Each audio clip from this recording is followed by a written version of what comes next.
नमस्कार, स्वागत है आपका सिटी पोस्ट लाइव में। मैं हूं आशुतोष। नीतीश सरकार पर सुप्रीम कोर्ट के द्वारा मुजफ्फरपुर शेल्टर होम को लेकर के जो टिप्पणी आज की गई है, जो तल्ख टिप्पणी, जो तल्ख तेवर सुप्रीम कोर्ट ने दिखाया है, उसको लेकर के अब राष्ट्रीय जनता दल आक्रामक हो गई है।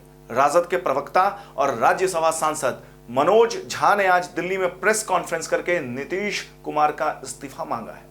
इसके साथ ही मनोज झा ने कहा है कि अगर सरकार में तनिक भी नैतिकता बची हुई है तो उसे तुरंत सत्ता मुक्त हो जाना चाहिए। इसके साथ ही राजद के लोकसभा सांसद जयप्रकाश नारायण यादव ने कहा है कि वो आने वाले शीतकालीन सत्र में तमाम विपक्षी पार्टियों के साथ मिलकर इस मुद्दे को लोकसभा में उठाएंगे। इसके साथ ही इन दोनों वक्ताओं ने प्रेस कॉन्फ्रेंस में कहा कि आने वाले समय में राष्ट्रीय जनता दल सड़क से लेकर संसद तक इस मुद्दे पर केंद्र से लेकर राज्य सरकार को घेरेगी। आइए देखते हैं इस प्रेस कॉन्फ्रेंस में मनोज झा ने क्या कहा। कुछ महत्वपूर्ण बिंदु हैं जो मीडिया के साथी आप इस पूरे मसले में साथ साथ रहे उन बच्चियों के। वो बच्चियां अनाथ थी, डेफ एंड डम थी। उन बच्चियों का, शेल्टर होम की बच्चियों का गार्जियन राज्य होता है। अगर गार्जियन ही गुनहगार हो जाए, गुनाह में शरीक हो जाए, जो आज सर्वोच्च न्यायालय की टिप्पणियों से साफ स्पष्ट है, तो फिर हम किसके पास जाएं?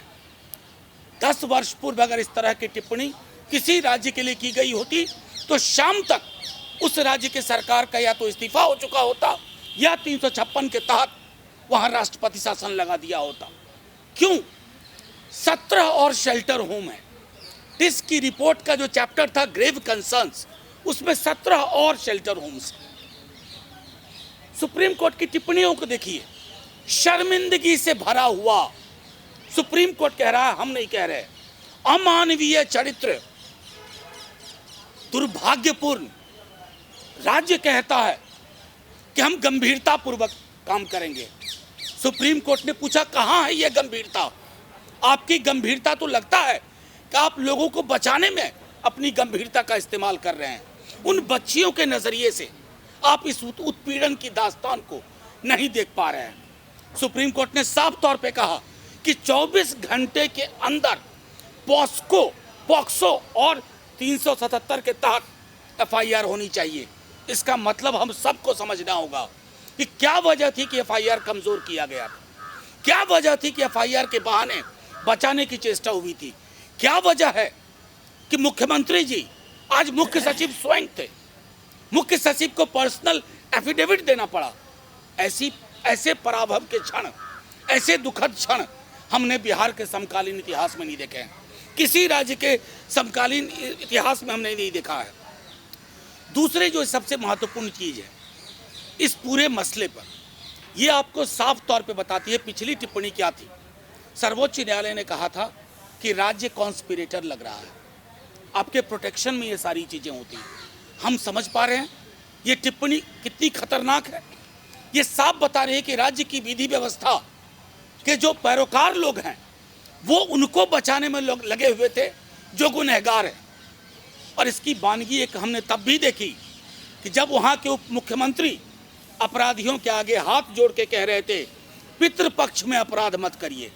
मैंने विश्व इतिहास में ऐसे नमूने नहीं देखे हैं जो अपराधियों के सामने नतमस्तक होकर के हैं कि पितृपक्ष में अपराध न कीजिए। नतीजे में क्या हो रहा? नतीजे में उन बच्चियों के साथ जो गुनाह किए गए, जिसके पीछे बड़े नकाबपोश लोग हैं। हमने तो तब भी कहा था कि कॉल डिटेल जब आपको मिली, मंजू वर्मा जी को अपने अंत तक बचाने की कोशिश की। अभी भी आप किनको बचाने की कोशिश कर रहे हैं हम सब जानते हैं। हम सब जानते हैं कि आप दबाव में भी हैं। हम सब यह भी जानते हैं इस पूरे गठबंधन के बनने और बुने जाने में सृजन और मुजफ्फरपुर शेल्टर होम का साझा योगदान है। कुछ तो है जिस पर पर्दादारी हो रही है।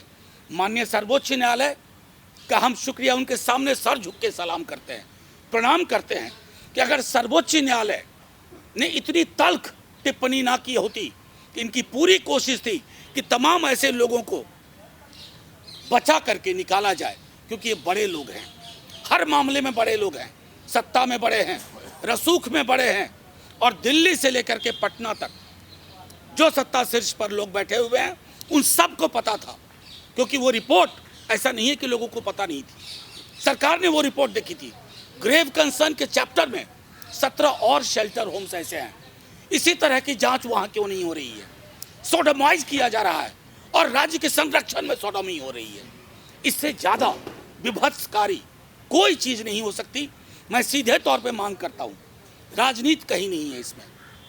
हमने जब जंतर मंतर पर भी पूरे सिविल सोसाइटी को आने को कहा था, आप मीडिया के साथियों को, हमारा सिर्फ ये मानना था कि ये 40 बच्चियां वोट नहीं है, ये 40 बच्चियां गुमनामी में उत्पीड़न झेल रही थी।